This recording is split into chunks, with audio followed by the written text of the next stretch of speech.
Okay, remember that they're changing my voice. So to help you understand why dating is ruined and what people can do to try to salvage what's left of it, we're going to need a point of reference for ideal. Now, my religion is universal, pinpoint, and moral precision. And I separate that from the idea of being a Christian because being a Christian is something that is very misunderstood, and it's a vague term, and there's 50,000 denominations plus, mind you, 50,000 plus denominations of Christianity. So the reason why I'm telling you this is because I'm going to use the scriptures on the screen to help you understand what ideal is. They're not just scriptures in a book, and you don't know who wrote the book, what have you. They're universal ideas that no one has a counter argument for. Again, the scriptures on the screen are universal truths, objective facts that no one has a counter argument for. They try to confuse you and distract you, but they have no counter argument for. For example, if I was to say, hey, a nerd is not superior to somebody who's very sharp and mature and insightful and romantic, etc., right? That's a universal fact. The burden of proof is on the opposition view. Okay, I'm not trying to insult nerds, just trying to give the facts here. Okay. So we know from John 3 that somebody who tells the truth, somebody who's a man of honor, a man of God, a man who's trying to perfect himself, walks in the light, right? He tells the truth openly. It's also in Matthew 10, right? He declares the truth by his actions and otherwise, that this is what is right and this is what is wrong.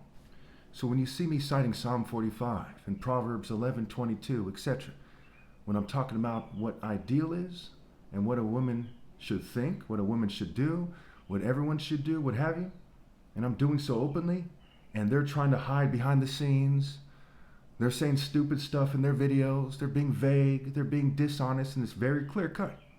You can tell that I'm walking in the light and they're walking in the darkness, the chaos, the desolation, the confusion. They're not walking in the light of God, they're walking in the propaganda light of the government. And we all know governments are corrupt in every nation on this planet. It's that simple. So now what does the Bible tell us about what is ideal? Well, we see in Psalm 45, it says the most excellent of men. Another version says the most handsome, right? It's the most beautiful inside and out, good looking and good. Right? That beauty resonates from within. The most excellent of men is the mighty warrior. So the mightiest warrior who rides forth in the cause of truth, justice, humility, faithfulness, right? All these life principles, the martial art principles in their pure monotheistic form is the ideal. So when females are not dating toward that or not waiting for someone who's like that, we know something is wrong. And they've been doing so for a long time. They've been avoiding doing the right thing for a long time, and as a result, dating has become ruined because they kept breeding people who are the offspring of playing stupid about that. The offspring of dating in the opposite direction, of building families in the opposite direction. So I'm not saying that people should stay with somebody for a while and they see someone better, then leave that person for that person. Okay? In some cases that might make sense. But generally speaking, that's just being, a fair weather slut. But I'm saying they should masterfully choose Mr. Right the first time. Mr. Right, in his right mind, on the right path, doing the right thing, who's righteous, who's right for you, what have you. Who complains about the right thing. Who's in the right spirit, etc. So, in Psalm 45, it also says that she should submit to the king. So we see that women are not rallying to me with everyone else. Everyone's supposed to be rallying to me. And they're not submitting to my judgment that something's wrong. Why not? Why do they think that they know better than the most righteous person that ever lived when it comes to dating, right? Martial is marital scramble, right? Martial arts, marital arts, okay? Life principles, martial art principles. Why do they think they know better than I do? That's a judgment call they're making. They are judging with their brains, with their minds, And they're coming to the conclusion that they know better when they don't than I do. What the heck do you call that, right? When people and their parents are encouraging them. So you have a bunch of idiots who think they know better about God and love and life than the top martial arts ever possible. Let's think about this now. Imagine you're walking down the street, you see a dumb jock, and you see a stupid nerd saying stupid stuff. And they pass by the top martial arts ever possible, who's sabotaged for righteousness' sake, because everyone's acting like an idiot. And they think that they know better than he does about love and life, about how to have the ideal date, about how people should date, what have you. Those people would be stupid, right? Like, look, you're a dumb jock. You're a dumb nerd. That's the top martial arts ever possible. There's no one on this planet that knows better than him, but you're just an idiot, and you think you know better. So imagine the average chick, so just another pretty face at a corporation, and she thinks she knows better about who she should date than the top martial arts ever possible. And you might say, well, that's her, right? That's her being an idiot. How many females, especially corporate females, sleep with their boss? Or say, what was I thinking? So people who look around at people just like them all the time who are saying, what was I thinking? They're going to ignore the divine commands from the top martial artist ever possible. You know how stupid that is. Whether or not you know who the person is, on some level you know who the person is. I do not look like the next person. I don't look like some guy with skinny jeans, with some braids or some dreads or whatever hairstyle these people have. I do not look like the typical gang member. I do not look like a nerd or a jock. Okay, if you could tell the difference between Debo from Friday and Chris Rock, you should be able to tell the difference between me, Debo from Friday, and Chris Rock. Okay, if you could tell the difference between Obama and Wesley Snipes, you should be able to tell the difference between me and other people. Cartoon characters, right? Characters. Characters in a movie, characters in a story. If you can't tell that I know better than everyone else, then you are a dumb fucking bitch that proves my point. What is there not to get? And yes, if me cussing helps me explain, helps make it clear that your people are being dumb and I'm being wise, then I should cuss, right? You think God is offended by that? You brood of vipers, you children given to corruption, you offspring of prostitutes and sorcerers and liars. What's the difference between calling a female a prostitute or a whore? If I went to a female and say, look, you are a dumb prostitute, okay? She'd be offended, right? If I say you're a dumb hoe, some might argue that hoe is like a vulgar word, right? Well, so is a prostitute in a sense. So what's the difference between calling somebody a viper, a snake, a liar, a pagan, a dog, and calling them the B word?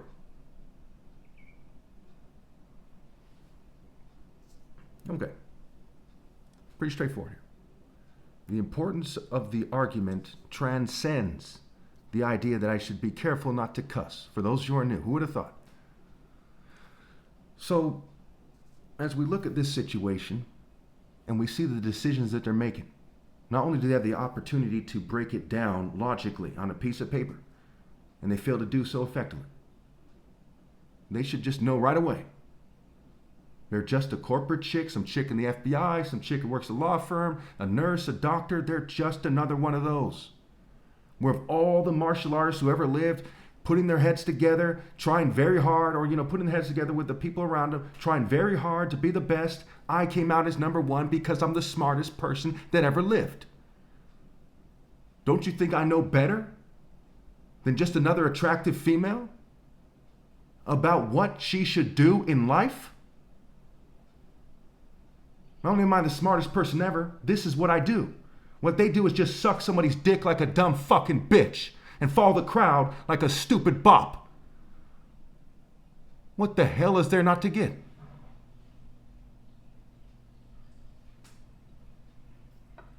The reason why the most excellent of men is said to be the king in Psalm 45. Said, who is the king that represents God, the most excellent of men? What is he doing? He's loving righteousness.